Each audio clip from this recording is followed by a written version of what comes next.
Yoshligingizda kim bo'lishni orzu qilgansiz? Mamma, detskiy doktor bo'lishi, bolalar shifokori. Nima yerda ishlayapsiz? Nasib qilmagan bo'lsa kerak, lekin hali ham umidimni uzmaganman. Hozir O'qiganmisiz? imkoniyatlar bor. Meditsinskiyga? Yo'q, lekin o'qimagan. O'qimagansiz. Rahmat. Hamshira. Hamshira. O'qiganmisiz hamshiraligiga? Nimaga bu yerda ishlayapsizda? Bilmadim. Rahmat.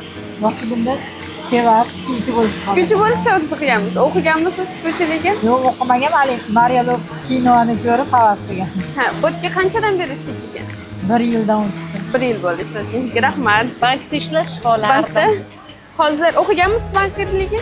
Yo'q, o'qimaganman. Yetisha olmaganman orzu. Ha, o'shaning uchun bu yerda ishlayapsiz. Qanchadan beri ishlaysiz? 13 yil bo'ldi. 13 yildan beri bu yerda ishlaysiz. Rahmat. Kuningiz yaxshi o'tsin. Tikuvchi. Tikuvchi. Mayli, rahmat javob. Mama, aktrisa bo'lishni xohlaganman. Hozirchi? Hozirmi? Hozir mehribon ona, vafodor ayol, Hayotda fidoyi, aktrisa. fidoyi ishchi. Rahmat.